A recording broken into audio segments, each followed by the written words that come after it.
Se cuentan por miles las familias que quedaron separadas por la tragedia natural. Hoy los sobrevivientes cuentan qué pasó el 13 de noviembre de 1985 y cómo vivieron las horas siguientes. Ese día la vida transcurría con normalidad. El comercio, los negocios, las obligaciones diarias.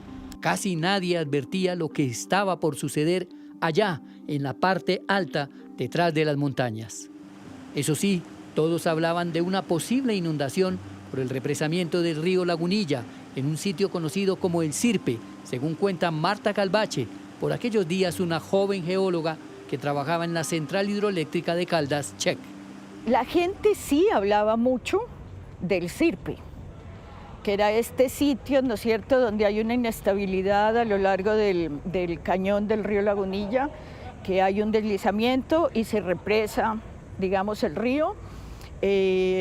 Muchos años antes, o sea, decenas de años antes, el Sirpe se había roto y había afectado, había inundado a Armero, y eso sí la gente lo conocía.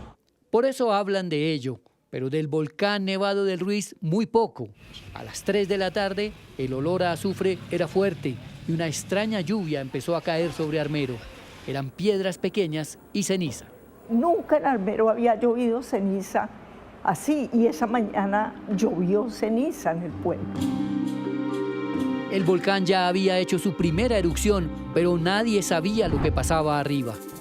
Hizo erupción a las 3 de la tarde, que fue la ceniza que cayó en Armero, Murillo, Líbano, en la tarde, como a las 5 de la tarde. Los conductores debían usar el limpiabrisas de los vehículos y, pese al extraño fenómeno, la única instrucción preventiva que se escuchaba era taparse la cara con pañuelos para evitar respirar la ceniza. Una ceniza que, como cuando cae una lloviznita, una garoita, exactamente.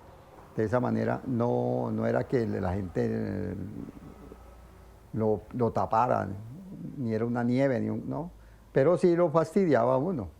Entre tanto, en San Pedro, un corregimiento de Armero que está en la parte alta del cañón del río Lagunilla, Orminzo Acero empezaba a preocuparse, pues los rugidos del volcán eran cada vez más constantes.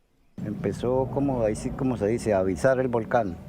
Empezó botando ceniza, y luego ya más tarde fue la arena y los relámpagos y todo ya, como tronando.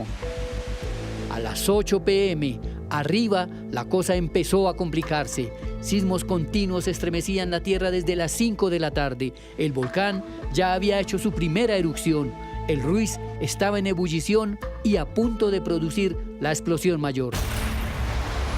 De repente, hacia las 9:20, una tremenda explosión sorprendió a los habitantes de San Pedro y Patiburrí.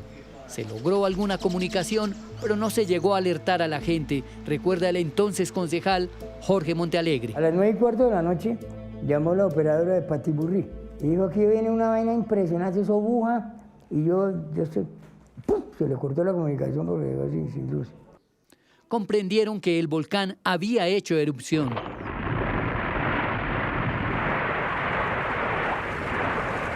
Unos minutos más tarde sintieron el aterrador sonido que producía la avalancha que bajaba incontenible por el cañón del río Lagunilla. En la noche se escuchó el ruido como de un avión que venía por el río Lagunilla. Y acá pues esto se sentía como rumbar. Y la gente, la que había abajo en el faldón de Lagunilla, se subieron acá a San Pedro, porque no se sabía qué era lo que iba a pasar. Lo mismo los del otro lado, se veían las linternas subir hasta que subieron arriba la cuchilla. Veamos lo que pasaba a esa hora. Este es el volcán y este es el cráter Arenas. La explosión de las 9:20 generó altas temperaturas que derritieron un área de 195 hectáreas del glaciar, según estudios posteriores a la tragedia. 12.000 metros cúbicos de agua bajaron por la ladera. Esto es el equivalente al agua del río Magdalena a su paso por Girardot. Ahí se formó la mayor avalancha que bajó por el río Azufrado y se potenció cuando desembocó al Lagunilla y posteriormente, a las 11:06, llegó a Armero.